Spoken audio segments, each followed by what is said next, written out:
Hello children, I hope that you are all doing fine. I welcome you all to our special English hour. Here we learn lots of new things, and while learning these things, we also have fun. Are you ready for some fun? Let's get started.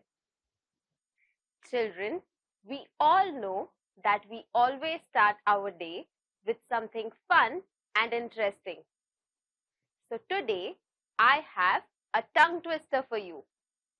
Are you ready for the tongue twister? The tongue twister is, we shall see the sun shine soon. I'll repeat, we shall see the sun shine soon. Sounds easy? Now, let's try saying this a little faster. We shall see the sun shine soon. We shall see the sun shine soon. We shall see the sun shine soon. Now, I will try saying this even more faster. We shall see the sun shine soon. We shall see. Oops. I was not able to say it faster. Were you? Try saying this tongue twister faster at least 3 times with your friends.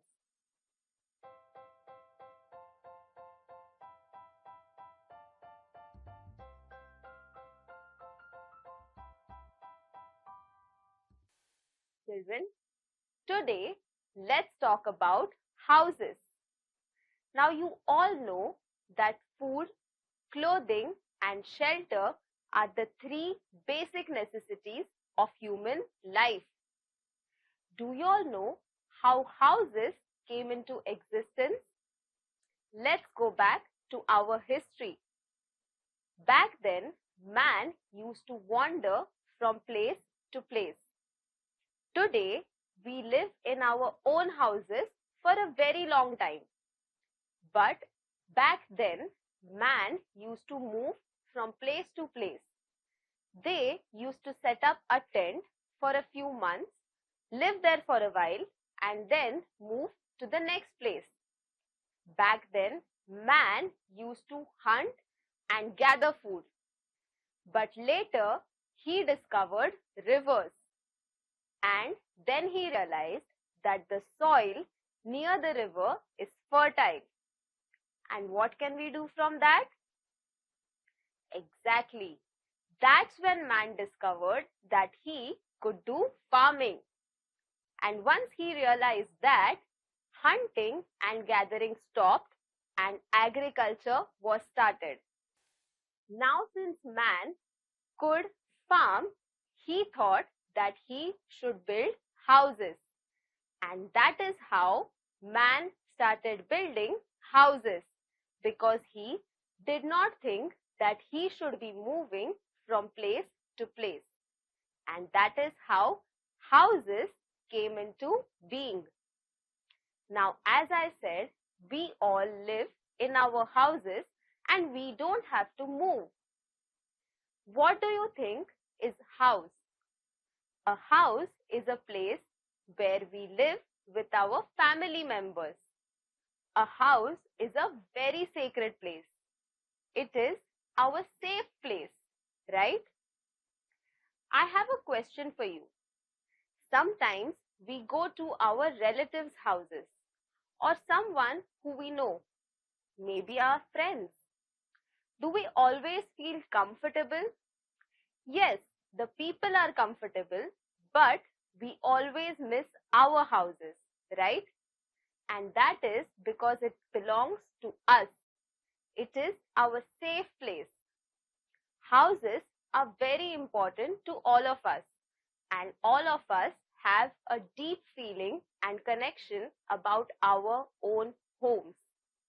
So today we will be reading a poetry. This poetry is about a home. Let's find out what happens in this poem. Children, we all know that it is very important for all of us to learn new words. So today, let's learn some new words. You will see these words in the poem when we read it. So I request you to please make a note of these words in your notebooks. Beguile, beguile, beguile. He was able to beguile the entire village. Fragrance, fragrance, fragrance. There was beautiful fragrance coming from the other room. Solace, solace, solace. She wanted to be in her solace. Splendor, splendor, splendor. The church stood in its splendor. Pleasures, pleasures, pleasures. Life has pleasures and pain. So children, today we learned 5 new words. Let's revise them. Beguile, fragrance, solace, splendor and pleasures.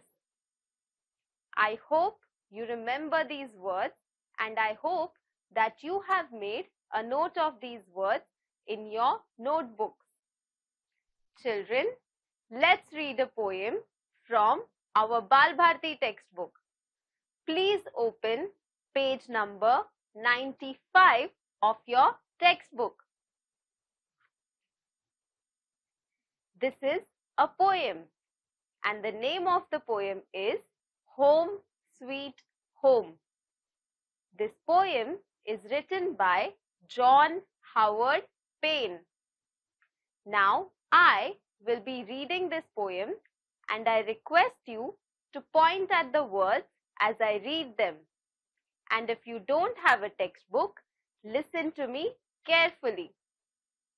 Mid pleasures and palaces, though we may roam, be it ever so humble, there is no place like home. A charm from the sky seems to hallow us there, which seek through the world is never met with elsewhere. Home, home, sweet, sweet home. There's no place like home. Oh, there's no place like home. Here, the poet is saying that we may travel to different places. We might also live in those places, but we will always have a very special place in our hearts for our homes. We might live in palaces, but we will always find safety and happiness in our own homes, even if they are very modest.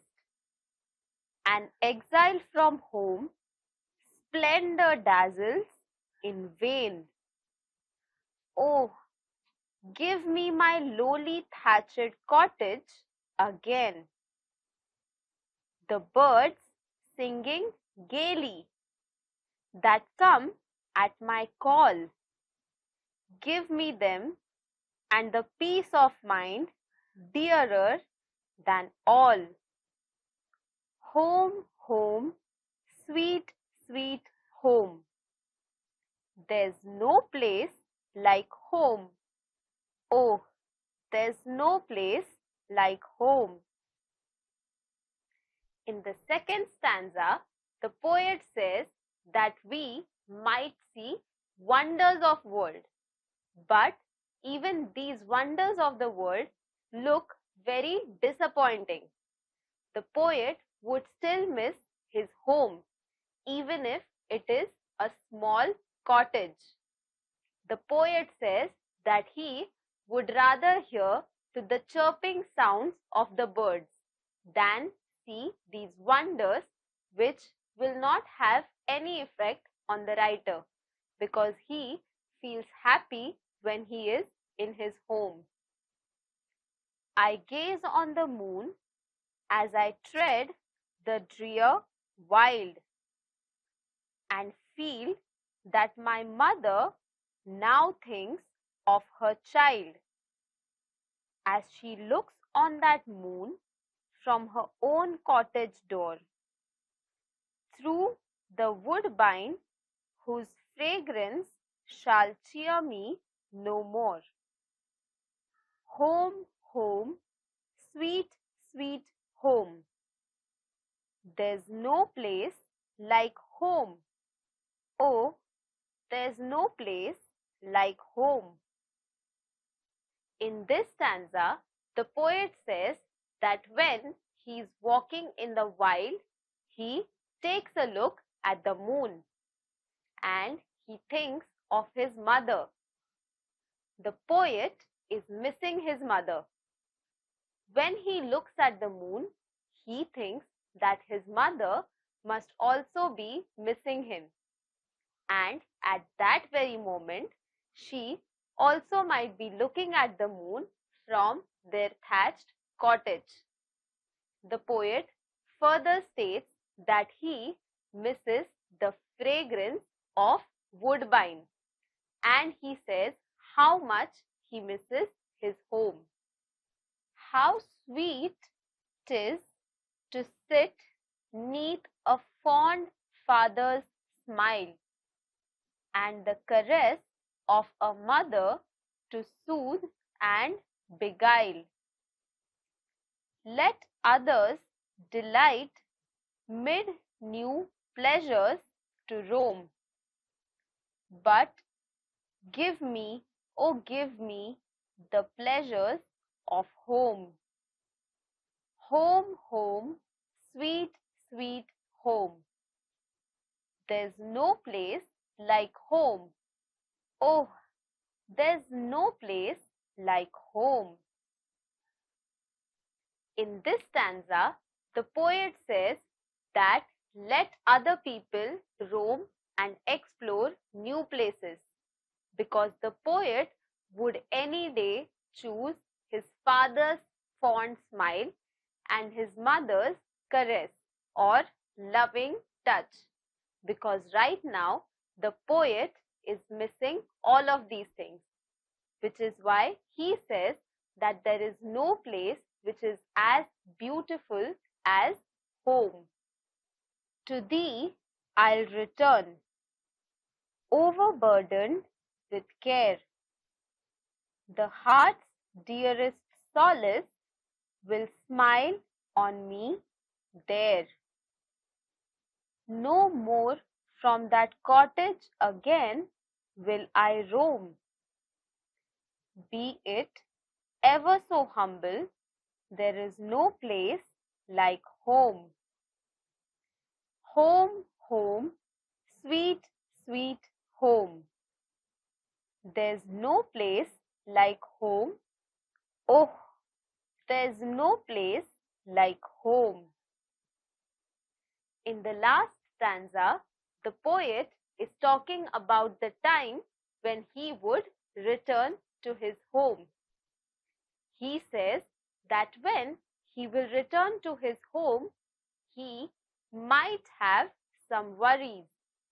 But when he will come to his home, the home will comfort him. It will become its safe place, and the poet will forget all about his worries. In this stanza, the poet also talks about how he will never leave his house again, even if it is modest, because now he realizes the importance of his sweet, sweet home, because there is no other place like your home. Children, now let's do an activity. This activity is about punctuations, and today we are going to learn about two punctuations. One is apostrophe and two is exclamation. Children, do you know what an apostrophe is? An apostrophe mark is used as a substitute when you want to replace certain words in a sentence. For example, if the word is cannot, I will write C-A-N apostrophe T, which becomes can't. So this is how we use apostrophe in a sentence. Now,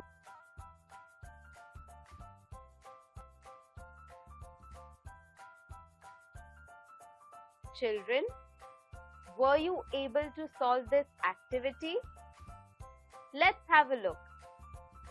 The first sentence says, we are the best. Here, we will use an exclamation mark. The second sentence says, I am planning to go out. Here, we will add an apostrophe.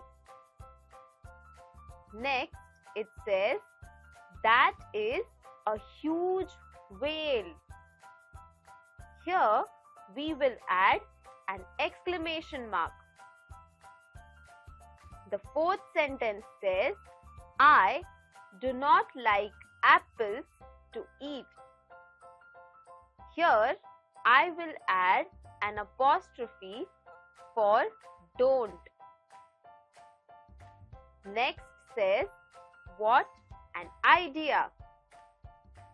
Here, I will add an exclamation mark. The next sentence says, he is always on time. Here, we will add an apostrophe for his. Next says, who is there? Here, I will add an apostrophe for whose. Now, the next sentence, which says, alas, she did not win the race. Here, I will add an exclamation mark. Now, the last sentence. You are going to have a lot of fun on the vacation. Here, I will add an apostrophe. Children, I hope that you were able to solve this activity.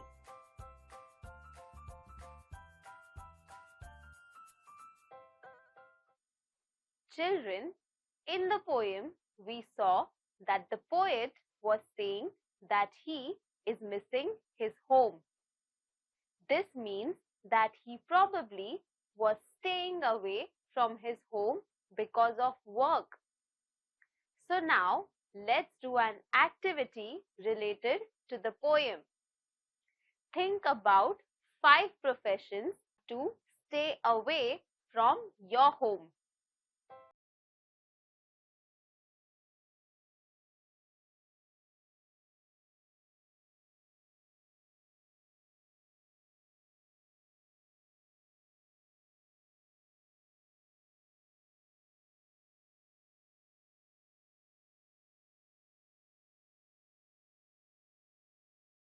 Were you able to solve this activity? Let's have a look. Number 1. Cruise ship worker. People who work on cruises barely get to go to their homes twice or thrice in a year. Number 2. An army officer. We all know how hardworking and dedicated our army officers are. They make sure that we are all able to have a good night's sleep, and they do that by serving our country. This is a very important and very responsible job. It is and a shoot lasts for many months, which is why they are away from their homes.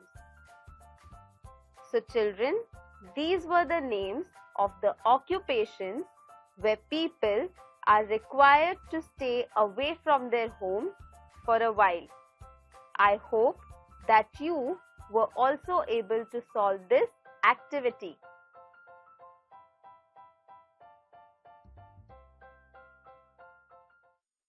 Children, I hope you had fun in today's session, and I hope that you learned something new. I would like to end this session. A home is a shelter from storms, all kinds of storms. And this quote is by C.J. Bennett. I will see you all in our next session. Until then, take care and stay safe. Bye-bye.